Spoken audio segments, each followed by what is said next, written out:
காரைக்கால் அம்மையாருடைய ஆலயம் ஒரு 10-15 ஆண்டுகளுக்கு முன்னால் எப்படி இருந்தது என்று எல்லோரும் பார்த்திருப்பார்கள். ஆனால் அந்த ஆலயம் இன்னைக்கு உலகம் முழுவதும் வந்து சுற்றுலா மக்கள் வந்து பார்த்து வழிபட்டு அதை பிரமித்து போவதற்கு காரணமாக இருந்தவர் வேறு யாரும் அல்ல, அன்று சுகாதாரத்துறை அமைச்சராக இருந்த எங்கள் அருமை அண்ணன் நாஜிம் அவர்களுடைய மிகப்பெரிய ஒரு சேவையின் காரணமாகத்தான் அந்த காரைக்கால் அம்மையாருடைய ஆலயத்திலே குடமுழுக்கு விழா நடத்தப்பட்டு அந்த தெப்பம் இன்னைக்கு பார்க்குறதுக்கு ரொம்ப அழகான ஒரு தெப்பமாக இருக்கிறது. அந்த தெப்பத்தை நான் ஏற்கனவே முன்னால் பார்த்துருக்கேன். அது சென்னையில் இருக்கக்கூடிய கூவம், காரைக்காலில் இருக்கக்கூடிய கூவம் எதுன்னா அந்த காரைக்கால் அம்மையார் கோயிலுக்கு பக்கத்தில் இருக்க தெப்பம். கூவத்தை போல் இருந்த தெப்பத்தை உலகத்தின் சுற்றுலா மையமாக மாற்றிய பெருமை எங்களுடைய அருமை அண்ணனை சார். இதில் என்ன ஒரு மிகப்பெரிய சிறப்பு அப்படின்னு சொன்னால், காரைக்கால் அம்மையார் என்ற சிவனடியாருக்கு நாஜிம் என்ற இஸ்லாமியர் பெருமை சேர்த்திருக்காரு பாருங்க. அதுதான் இந்த காரைக்காலுக்கு மிகப்பெரிய சிறப்பு. தமிழக மக்கள் எல்லோரும் இதை பார்த்து இதை கடைப்பிடிக்க வேண்டிய மிகப்பெரிய தத்துவம் இதில் தான் அடங்கியிருக்கு. ஒரு இந்து ஆலயமாக இருந்தாலும் அது எல்லோராலும் பாராட்டப்படுகின்ற அந்த ஆலயத்தை, நான் ஒரு இஸ்லாம் மார்க்கத்தை சேர்ந்தவன், நான் மக்களுக்கு சேவை செய்பவன், எனவே மக்கள் எதை விரும்புகிறார்களோ அதை நான் செய்ய வேண்டும் என்ற அந்த கடமை உணர்ச்சியோடு செய்த அந்த மத நல்லிணக்க உணர்வை நான் உண்மையிலே மனமாற பாராட்டுகிறேன். தமிழகம் முழுவதும் இந்த மத நல்லிணக்கத்திற்கு சான்றாக இருக்கக்கூடியது இந்த காரைக்கால் தான். காரணம், இந்த காரைக்காலை சுற்றி தான் நல்ல நல்ல ஊர்லாம் இருக்குது. வேளாங்கண்ணி இருக்குது, திருநள்ளாறு இருக்குது, திருக்கடையூர் இருக்குது, நாகூர் இருக்குது. அது பாருங்கள் காரைக்காலுக்கு எப்படி அமைஞ்சிருக்கு பாருங்கள். திருநள்ளாறு வந்து சனி அவனை பிடிச்ச பீடையை ஒழிக்கிற ஒரு ஏரியா. அது வந்துட்டு அப்பா தொலைஞ்சிரா அப்படின்ட்டு அங்கே கொடுக்குறத வீட்டுக்கு எடுத்துகிட்டு போக மாட்டேன், அங்கேயே போட்டு போயிடுவாங்க. கோயிலுக்கு வர்றவங்க சொல்லுவாங்க, சார் எடுத்துகிட்டு போங்க சார், ஒன்றும் ஆகாது சார், சொன்னால் கேட்க மாட்டேங்கிறாங்க சார், இவரும் எல்லாத்தோட சேர்ந்தவர் தான் சார், ஆனால் இவரதை மட்டும் யாரும் எடுத்துகிட்டு போகாமல் இங்கேயே போட்டு போயிடுறாங்க சார், தேங்காய் அம்புட்டு இங்கேயே போட்டு போயிடுறாங்க. யாரோ விட்ட ஒரு புருடா கடைசி வரைக்கும் மெயின்டைன் ஆயிடுச்சியா. சனீஸ்வரன்னு ஒரு சாமி தானே, அவர் இதை வீட்டுக்கு எடுத்துகிட்டு போனால் என்ன ஆகிப்போச்சு. நான்லாம் அந்த கோயிலில் கொடுத்த தேங்காய் பழம்லாம் வீட்டுக்கு எடுத்துகிட்டு போய் சட்னி அரைச்சி சாப்பிட்டேன். இந்த இன்னும் உயிரோடு தான் இருக்கேன். சனீஸ்வரன் என்னை ஒன்றும் செய்யலை. ஆனால் யாரோ ஒருத்தர் டுபாக்கூர் விட்டதை அப்படியே நம்பி அந்த சாமி கொடுக்குறத பூரா அங்கேயே போட்டு வந்துடுறேன். அதனால் ஒருத்தனுக்கு ஏதாவது பிடிக்காத ஒரு விஷயம்னா சனீஸ்வரன் மேலே தலையை போட்டு அவர் மேலே பழியை போட்டுறது. அவர் எங்கே இருக்காருன்னா காரைக்கால் பக்கத்தில் இருக்கார். சனியெல்லாம் முடிஞ்சு ஒருத்தன் திருமணம் முடித்து 60 வருஷம் 80 வருஷம் ஆகி, அப்பா வாழ்க்கையில் இவ்வளோ நாள் நம்ம வாழ்ந்துட்டோம்டா, இந்த பிள்ளை கூடயே ஓட்டிட்டோம் பாரு 60 வருஷம் கூட சார், இதுவும் நம்மளை நம்பி கூடயே இருந்துட்டா பாரு, பெரிய அதிசயம்தான்டா. அவன் 10 வருஷம் 5 வருஷத்துலேயே கிளம்பி ஓடிடுறாங்க, 3 வருஷத்துலேயே முக்காத்துட்டுக்கு பிரயோஜனம் இல்லாமல் பிடுங்கி போட்டு போயிடுறாங்க, 60 வருஷம் என் கூடையே கையை பிடிச்சிக்கிட்டு வந்துட்டா பார் அப்படின்னு தன்னுடைய வயதான வாழ்க்கை துணைவியை கொண்டு வந்து அவங்க ஆசீர்வாதத்தை தன்னுடைய சொந்தக்காரங்களுக்கெல்லாம் வழங்குகின்ற கனகாபிஷேகம் நடக்கிற திருக்கடையூர் இந்த காரைக்கால் பக்கத்தில் தான் இருக்குது. அதை கடந்து தான் வரணும். உலகம் முழுவதும் கிறிஸ்தவர்களால் நேசிக்கப்படுகின்ற ஒரு வேளாங்கண்ணி பசிலிக்கா என்ற ஸ்டேட்டஸ் உலகத்தில் ஒரு 5 ஆலயங்களுக்குத்தான் கொடுக்கப்பட்டிருக்கிறது போப்பாண்டவரால். அந்த 5 ஆலயங்களில் ஒன்று இந்த காரைக்காலுக்கு பக்கத்தில் இருக்கக்கூடிய அருள்மிகு அன்னை வேளாங்கண்ணியினுடைய ஆலயம். அதே மாதிரி இஸ்லாமியர்களுக்கு ஒரு மிக முக்கியமான தலமாக இருக்கக்கூடிய நாகூர். இங்கெல்லாம் போகிறவங்க என்ன செய்வாங்கன்னா விரதம் இருந்து போவாங்க. ஒரு மனுஷனை அளவு கடந்த சந்தோஷத்துக்கு உள்ளாக்குற இடம் காரைக்காலை தவிர வேற எதுவுமே இருக்க முடியாது.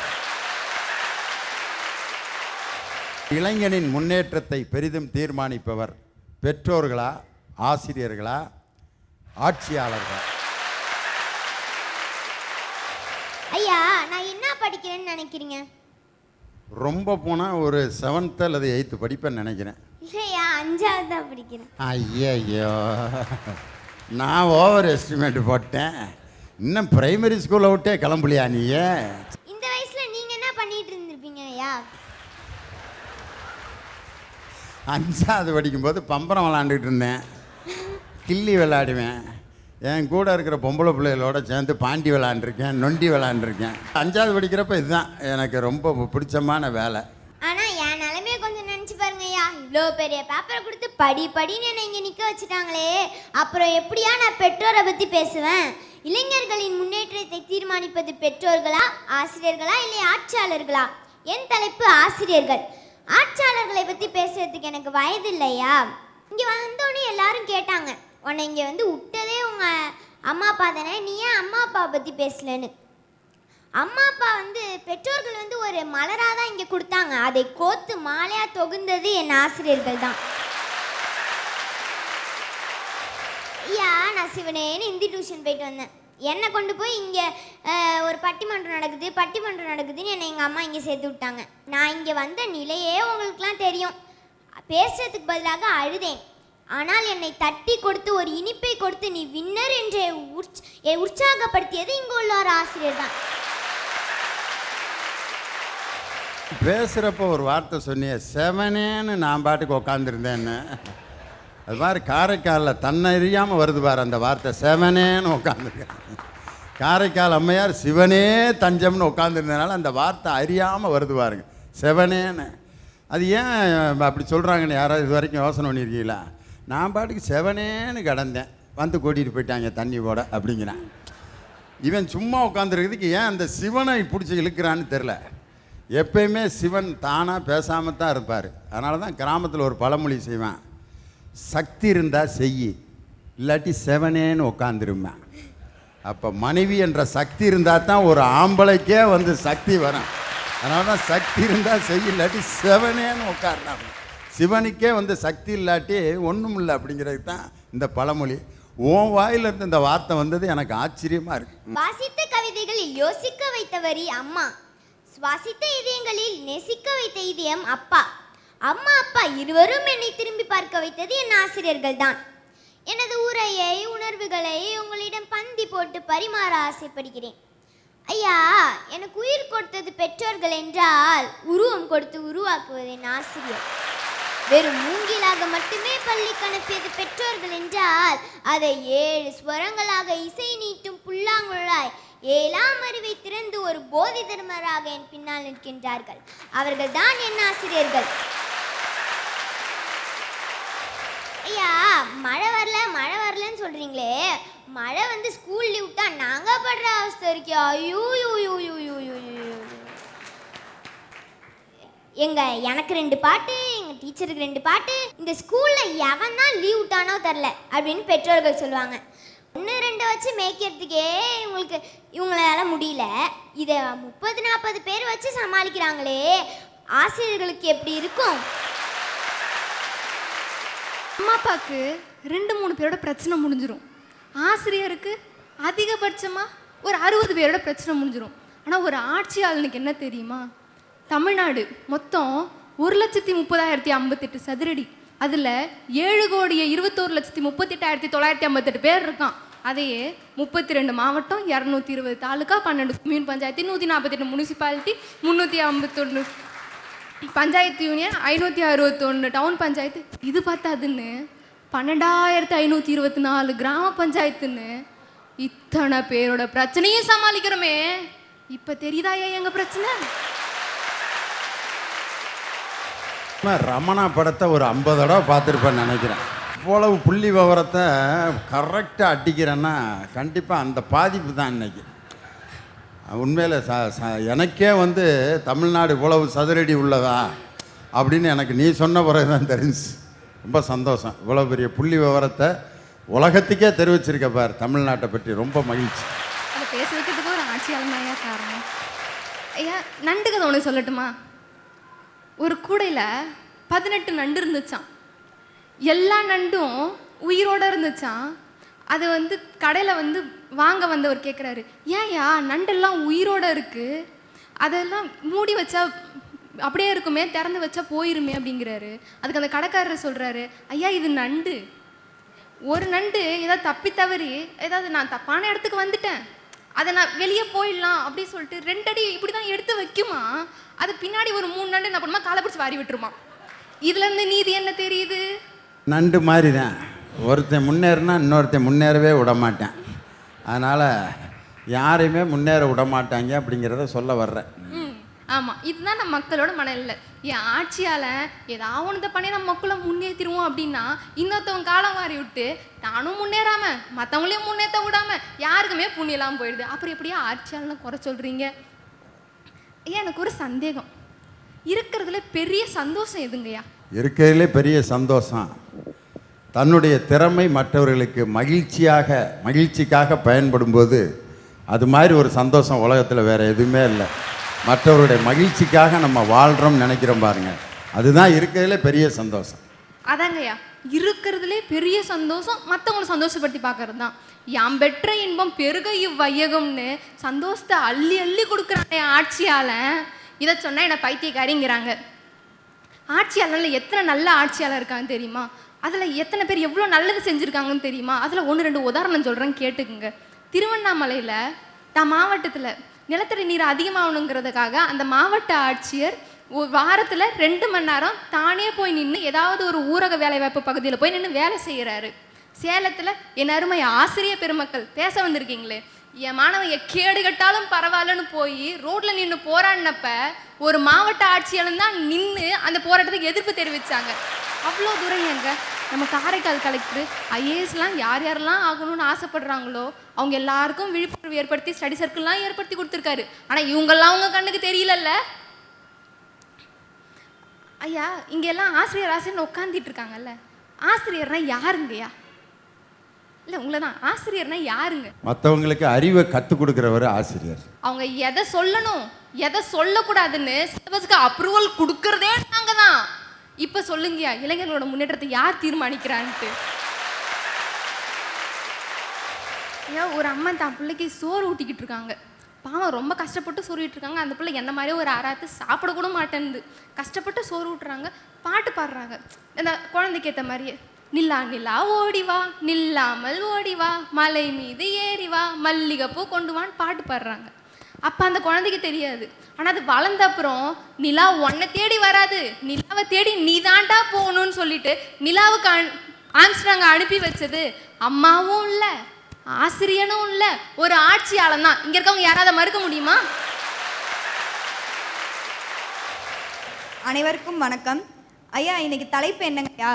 இளைஞர்களின் முன்னேற்றத்திற்கு பெரிதும் காரணமாக இருப்பவர்கள் பெற்றோர்களா, ஆசிரியர்களா, ஆட்சியாளர்களா? ஐயா, இதே தலைப்பை இளைஞர்களின் முன்னேற்றத்தை தீர்மானிப்பது ஆசிரியர்களா, ஆட்சியாளர்களா, பெற்றோர்களான்னு வச்சிருக்கலாம்லையா? பெற்றோரோட முக்கியத்துவம் தெரிஞ்சதுனால தானே பெற்றோருக்கு முன்னுரிமை கொடுத்துருக்கீங்க. இது கூட தெரியாமல் நாங்கள் தலைப்பை வச்சுட்டோம் பாருங்க. எப்படிலாம் சிந்திக்கிறதுக்கு பாருங்க, ரூம் போட்டு சிந்திப்பாங்க போல இருக்கு. பெற்றோர்களே அப்படிங்கிறத ஏன் முதல்ல வச்சிங்க? அப்பா ஐயா, மாடு எப்படிங்க ஐயா கத்தும்? மாடு மா அப்படின்னு கத்தும். ஒரு குழந்தை பிறந்தோடனே பேச ஆரம்பிக்கும் போது முதல்ல சொல்ற வார்த்தை என்னங்கய்யா? அம்மா. 5 அறிவு படைச்ச மாடும் சரி, 6 அறிவு படிச்ச மனுஷனும் சரி, முதல்ல சொல்ற வார்த்தை அம்மா தான்யா. இப்படிப்பட்ட அம்மா அப்பா தான் நம்ம முன்னேற்றத்தை தீர்மானிக்கிறாங்க. ஐயா, இப்போ ஒரு டீச்சர் இருக்காங்கன்னு வச்சுக்கோங்களேன். நம்ம அவங்கள்ட்ட மாணவங்களாக இருப்போம். நம்மக்கிட்ட என்ன தெரியுமா எதிர்பார்ப்பாங்க? நம்ம நல்லா படிக்கணும், 100க்கு 100 மார்க் எடுக்கணும், அவங்கக்கிட்ட டியூஷன் போகணும், நம்ம நல்ல இடத்துக்கு வந்தால் அவங்க பேரை சொல்லணும்னு எதிர்பார்ப்பாங்க. ஒரு ஆட்சியாளராக இருந்தாங்கன்னா 5 ஓட்டு போட்டு தேர்ந்தெடுத்துருவோம். 5 வருஷத்தில் அவங்க நல்லதும் பண்ணுவாங்க, கெட்டதும் பண்ணுவாங்க. என்ன பண்ணாலும் குனிஞ்சு கும்புற சாமி போடணும்னு ஆட்சியாளர்கள் எதிர்பார்ப்பாங்க. இதுவே பெற்றோர் நம்மக்கிட்ட என்ன தெரியுமா எதிர்பார்ப்பாங்க? நம்மளோட உண்மையான பாசத்தை மட்டும்தாயா எதிர்பார்ப்பாங்க. அதாயா பெற்றோர்கள். ஐயா, இங்கே இல்லை எல்லாருமே சரி, தண்ட சோறுங்கிற வார்த்தையை கேள்விப்பட்டிருக்கீங்க. கேள்விப்படாதவங்க யாருமே இருக்க மாட்டீங்க. அது எப்படி வந்ததுங்கிறத இப்போ நான் சொல்கிறேங்கய்யா. அவங்க தண்ட சோறுன்னு சொல்லல, இதாண்டா சோறு, இதாண்டா சோறு, இந்த சோத்தை நீ சாப்பிட்றதுக்கு முன்னாடி உங்கள் அப்பா அம்மாவோட உழைப்பு இருக்கு, நாளைக்கு நீ இந்த மாதிரி உழைச்சி தான் உன் பிள்ளைக்கு சோறு போடணும், இதாண்டா சோறு, இதாண்டா சோறுன்னு சொல்லி சொல்லி நம்ம காதுலலாம் அது தண்ட சோறுன்னு விழ ஆரம்பிச்சிருச்சு. இப்போ சிவனே நம்ம எப்படி செவனேன்னு மாறுனுச்சோ அதே மாதிரி இதாண்டா சோறுங்கிறது தண்ட சோறுன்னு மாறிடுச்சுங்க ஐயா. ஐயா, எனக்கு ஒரு பெஸ்ட்டு ஃப்ரெண்டு இருந்தாங்கய்யா. படிப்பில் அவளை அடிச்சுக்கவே முடியாது. டீச்சர்லாம் என்ன சொல்லுவாங்கன்னா, நீலாம் சூப்பராக வருவோமா, நல்ல நிலைமைக்கு வருவோமான்னு பாராட்டிக்கிட்டே இருப்பாங்க. +2 பப்ளிக் எக்ஸாம் டயத்தில் அவளுக்கு ஆக்சிடெண்ட் ஆயிடுச்சுங்க ஐயா. அந்த டீச்சர் என்ன தெரியுமாங்கய்யா சொன்னார்? ஐயோ கோல்டு மெடல் வாங்குற புள்ள இல்லாம போயிடுச்சு, இருந்திருந்தா ஸ்டேட் ஃபர்ஸ்ட் வாங்கி நம்ம பேரை காப்பாத்திருக்குமே தான் ஃபீல் பண்ணாரு. அந்த பொண்ணுக்கு என்னாச்சோ ஏதாச்சோன்னு ஃபீல் பண்ணல. ஆனா அந்த பொண்ணுக்கு அந்த இடத்துல உன்னால இந்த வருஷம் பரீட்சை எழுத முடியலன்னா பரவாயில்லம்மா, அடுத்த வருஷம் பரீட்சை எழுதிக்கலாம், இந்த அடிப்படையில் உன் உயிர் போனா திரும்பி வருமா, நான் உனக்காக இருக்கேன். அவ பக்கத்துல நின்னதே அவளோட அப்பா அம்மா தான் யா, ஆசிரியர்கள் இல்லை. ஐயா இப்போ நீங்க ஸ்கூல் படிச்சுட்டு காலேஜ் தான் படிச்சுட்டு தான் வந்திருக்கீங்க. இங்க உள்ள எல்லாருமே ஓரளவு படிச்சவங்க தான். ஸ்கூல்ல டீச்சரையோ இல்ல காலேஜ்ல உங்க ப்ரொஃபஸரையோ ஏதாவது அவமானப்படுத்தி பாருங்களேன், அடுத்த 1 மாசத்துக்கு நீங்க கிளாஸ் பக்கமே போக முடியாது, வச்சு செஞ்சுடுவாங்க. இதுவே ஒரு ஆட்சியாளர்களை அவமானப்படுத்தி பாருங்க, அடுத்த நிமிஷம் நம்ம இருப்போமானே தெரியாது, பெரிய கேள்விக்குறி. ஆனா பெற்றோர்களை நம்ம தினம் அவமானப்படுத்துறோம். ஆனா அவங்க திருப்பி திருப்பி அவங்க பாசத்தை தான் நம்ம கிட்ட கொடுக்குறாங்களே தவிர அவங்களோட வெறுப்பை நம்ம கிட்ட கொடுக்க மாட்டாங்கய்யா. கல்விங்கிறது வாழ்க்கையில ஒரு பகுதி மட்டும்தான். அந்த பகுதியை கற்றுக் கொடுக்குறவங்கள நீங்க எப்படி உங்க வாழ்க்கையை தீர்மானிக்கிறாங்கன்னு சொல்ல முடியும். ஏட்டுக்கல்வியை கற்றுக் கொடுக்கறது மட்டும்தான் ஆசிரியர். ஆனா வாழ்க்கைக்கு ரொம்ப முக்கியமான யதார்த்த கல்வியை கற்றுக் கொடுக்கறது நம்ம பெற்றோர் தான். ஐயா நமக்கு வாழ்க்கையில நிறைய பிரச்சனைகள் வரும். அந்த எல்லா பிரச்சனைக்கும் ஆசிரியரும் ஆட்சியாளரும் வர முடியாது. அதுல ஏதாவது 1-2 பிரச்சனைக்கு வேணா அவங்க வந்து நிக்கலாம். ஆனா எத்தனை பிரச்சனையில நம்ம எத்தனை முறை உடஞ்சு கீழே விழுந்தாலும் திருப்பி நம்மளை ஏஞ்சி நிப்பாட்டுறது நம்ம பெற்றோர்கள் தான். ஐயா இப்போ வந்து டீச்சர்ஸ்லாம் இருக்காங்கன்னு வச்சுக்கோங்களேன், கிளாஸ்ல படிக்கிற பையனும் இருப்பான், படிக்காத பையனும் இருப்பான். படிக்கிற பையனை தலையில தூக்கி வச்சு கொண்டாடுவாங்க, படிக்காத பையனை தரையில போட்டு மிதிப்பாங்க. இப்போ அவன் ஒரு தப்பு பண்ணிட்டான்னு வச்சுக்கோங்களேன், அடுத்து எங்க என்ன தப்பு நடந்தாலும் நீ தாண்டா பண்ணன்னு அவனையே குத்தி குத்தி காட்டுவாங்க. ஆனா பெற்றோர்கள் அந்த மாதிரி குத்தி காட்ட மாட்டாங்கய்யா. ஆபிரகாம் லிங்கனே சொன்னது என்னன்னாக்கா, நான் ரொம்ப பெருமைப்படுறேன், ஏன்னா எனக்கு கிடைச்ச ஆசிரியரே தன்னோட மகனுக்கும் கிடைச்சதுனால தான் ரொம்ப பெருமைப்படுறேங்கிறாங்க. இந்த இடத்துல யாரைய உயர்த்தி சொல்றாங்க? தன்னோட ஆசிரியரை தானே உயர்த்தி சொல்றாங்க. சீதைக்கு நடந்த சுயம்வர கதையை பத்தி உங்க எல்லாருக்கும் தெரியும். நான் ஏதோ கொஞ்சம் சொல்றேன். சீதைக்கு நடந்த சுயம்வரத்துல ராமர் வராராம். ராமர் வந்த வேகத்துல என்ன செய்யறாராம், வில்ல எடுத்து உடைச்சிடறாராம். அங்க சுத்தி உள்ளவங்க எல்லாரும் கேட்கிறப்ப இவர் யாரோட மகன்னு கேட்கிறப்ப தான் ஒரு தசரதனினோட மகன்னு சொல்றப்ப கூட தனக்கு பெருமை இல்லையா, வசிஷ்டரின் சீடன்னு சொல்றதுலதான் தனக்கு பெருமையா இருந்துச்சுன்னு சொல்றாருயா. இந்த இடத்துல வசிஷ்டர்ன்ற தன்னோட ஆசிரியரை தானே உயர்த்தி சொல்றாரு. ஐயா பெற்றோர் இல்லைங்கிறது எல்லாம் உண்மையான, பெற்றவங்க இல்லைன்னாக்கா ஒரு குழந்தை இல்லைங்கிறது உண்மையான வார்த்தை தான்யா, அதை நானும் மறுக்கல. இப்ப எத்தனையோ பெத்தவங்க பார்த்துட்டு போறாங்க, எத்தனையோ ஆட்சியாளர் பார்த்துட்டு போறாங்க. நம்ம கண் எதிர்க்கையே எத்தனையோ பிள்ளைங்க பிச்சை எடுத்துக்கிட்டோம், எத்தனையோ பிள்ளைங்க டீ கடையில் எஜ்ஜு கிளாஸ் கழுவிட்டும் இருக்காங்கயா. இப்ப எங்க போனாங்க அந்த பெத்தவங்களும் அந்த ஆட்சியாளரும்? ஆசிரியர் என்ன வேறு பல்லாயா? என்னைக்கு இருந்தாலும் ஒரு ஆசிரியர் ஆசிரியரால மட்டுமே தான் இருக்க முடியும். ஐயா நான் உங்களை பார்த்து ஒன்று கேட்குறேன், ஒரு விவசாயி தன்னோட நிலத்துல விதையை போட்டு அவர் ஊருக்கு போயிட்டாருன்னா அந்த நிலம் எப்படியா இருக்கும்? ஊருக்கு போயிட்டாருன்னா விதையை ஏதாவது பறவை கொத்தி தின்ட்டு போயிடும், அது பிரயோஜனப்படாது, அது விளையுமோ விளையாதோங்கிற சந்தேகம்தான். இதுவே இந்த ஆசிரியர் இருந்து அந்த நிலத்தை பார்த்துக்கிறப்ப எப்படியா இருக்கும்? யாராவது ஒருத்தர் இருந்து பார்த்தா அது நல்லா பயிராக வளரும். அதே மாதிரி தாயா ஒரு விவசாயி வந்து தன்னோட நிலத்துல ஒரு விதையை போட்டுட்டு அவர் பார்த்துக்கிறப்ப அதுக்கு நல்ல உரம் போட்டு நல்ல தண்ணி ஊற்றி அந்த மண் வளம் எப்படி இருக்குங்கிறத பார்த்துக்கிறாங்கய்யா. அப்ப என்ன ஆகுதுன்னா அந்த விதையிலேருந்து ஒரு செடி ஆகுதுயா, அந்த செடியிலேருந்து ஒரு மரமாவும் ஆகுது, அந்த மரத்திலேருந்து ஒரு பூ கூட ஆகி காய் ஆனதுக்கு அப்புறம் ஒரு கனி ஆகுது இல்லையா. அந்த கனி அந்த விவசாயி இருந்து பார்த்துக்கிறப்ப அது ரொம்ப சுவையானதா இருக்கும்யா. அதுவே வந்து விவசாயி இல்லாதப்ப பார்த்துக்கிறப்ப அது எப்படியா இருக்கும், ஒரு சுவை இல்லாத கனி போலதான் இருக்கும். அது போலதான் மாணவர்களும் ஆசிரியர்களின் நிலையில இருந்து போறப்ப அந்த மாணவன் என்ன செய்வானா அந்த சுவையான கனி போலதான் இருப்பான். இந்த உலகத்தையே பார்க்க வச்சது வேணா பெத்தவங்களா இருக்கலாம்யா. எங்க அம்மா சொன்னாங்க, உன்னால முடியாதுமா, நீ இந்த இடத்துக்குலாம் போய் பேச வேணாம் அப்படின்னு சொன்னப்ப உன்னால முடியும், உனக்கு தைரியம் இருக்குன்னு சொல்லி எங்க பெத்தவங்களுக்கு அன்னைக்கு புத்திமதி சொல்லி இந்த இடத்துல உங்க எல்லாருக்கும் முன்னாடி நான் நின்று பேசுறேன்ற தைரியத்தை கொடுத்தது என்னோட ஆசிரியர் தான் என் காரணம். அதுக்கு ஒரு ஆசிரியரோட கனவுல வரது வேணா ஒரு புத்தகமா இருக்கலாம்யா, இதுவே ஒரு மாணவனோட கனவுல வரது முதல்ல யாரையா இருக்க முடியும்? மாணவனுடைய கனவுல அவன் வயசை பொறுத்தளவுப்பா, சின்ன பயலாக இருந்தால் குழந்தையாக இருந்தால் பொம்மை கனவுல வரும். இன்னும் அப்பா அம்மா மேலே ரொம்ப பிரியமான பிள்ளையாக இருந்தால் அப்பா அம்மா கனவுல வருவாங்க. தாத்தா பாட்டி மேலே ரொம்ப பிரியமாக இருந்தால் தாத்தா பாட்டி கனவுல வருவாங்க. கொஞ்சம் மீச கீச வளர்ந்துருச்சுன்னா அவன் கனவுல யார் வருவான்னு அவனுடைய ரசனையை பொறுத்து நயன்தாராவாக இருக்கலாம், யார் வேணாலும் இருக்கலாம். ஆனா அந்த மாணவோட கனவுல முதல்ல வர்றது ஒரு ஆசிரியரா தான் ஏன் இருக்க முடியும்? ஏன்னா மறுநாள் நம்ம பள்ளிக்கூடம் போகணுமே, நம்ம ஆசிரியர் அந்த ஹோம்ஒர்க் கொடுத்தாங்களே அதை முடிச்சோமா இல்ல வெளியில போய் நிக்கணுமா, அந்த எண்ணம் தான் ஏன் முதல்ல வரும். ஒரு ஆர்வத்தையும் உற்சாகத்தையும் விட்டது ஒரு ஆசிரியரா தான் ஏன் இருக்க முடியும். ஏன்னா என்ன ஒரு உதாரணமா எடுத்துக்கலாம்யா, நான் ஒரு அத்லெட், எனக்கு ரொம்ப ரன்னிங்னா ரொம்ப பிடிக்கும்யா.